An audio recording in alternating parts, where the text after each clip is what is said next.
Acts chapter 22. Brothers and esteemed fathers, Paul said, listen to me as I offer my defense. When they heard him speaking in their own language, the silence was even greater. Then Paul said, I am a Jew, born in Tarsus, a city in Cilicia, and I was brought up and educated here in Jerusalem under Gamaliel. As his student, I was carefully trained in our Jewish laws and customs. I became very zealous to honor God in everything I did, just like all of you today. And I persecuted the followers of the way, hounding some to death, arresting both men and women, and throwing them in prison. The high priest and the whole council of elders can testify that this is so. For I received letters from them to our Jewish brothers in Damascus, authorizing me to bring the followers of the way from there to Jerusalem, in chains, to be punished.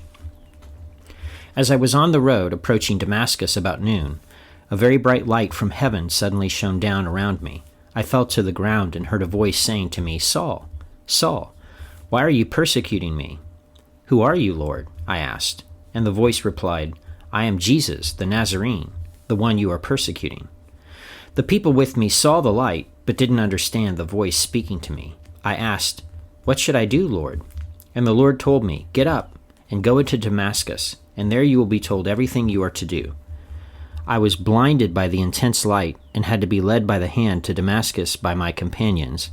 A man named Ananias lived there. He was a godly man, deeply devoted to the law and well regarded by all the Jews in Damascus.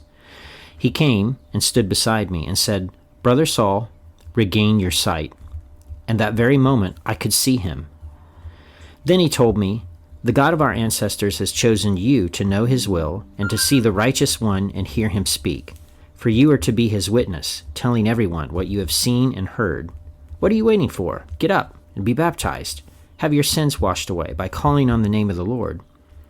After I returned to Jerusalem, I was praying in the temple and fell into a trance. I saw a vision of Jesus saying to me, Hurry, leave Jerusalem, for the people here won't accept your testimony about me. But Lord, I argued, they certainly know that in every synagogue I imprisoned and beat those who believe in you. And I was in complete agreement when your witness Stephen was killed. I stood by and kept the coats they took off when they stoned him. But the Lord said to me, Go, for I will send you far away to the Gentiles.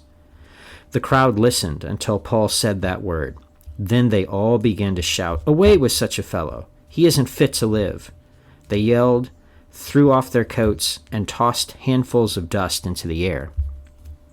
The commander brought Paul inside and ordered him lashed with whips to make him confess his crime. He wanted to find out why the crowd had become so furious. When they tied Paul down to lash him, Paul said to the officer standing there, Is it legal for you to whip a Roman citizen who hasn't even been tried? When the officer heard this, he went to the commander and asked, What are you doing? This man is a Roman citizen. So the commander went over and asked Paul, Tell me, are you a Roman citizen? Yes. Certainly I am, Paul replied. I am too, the commander muttered, and it cost me plenty. Paul answered, But I am a citizen by birth. The soldiers who were about to interrogate Paul quickly withdrew when they heard he was a Roman citizen, and the commander was frightened because he had ordered him bound and whipped. The next day, the commander ordered the leading priests into session with the Jewish high council. He wanted to find out what the trouble was all about, so he released Paul to have him stand before them. Acts chapter 22.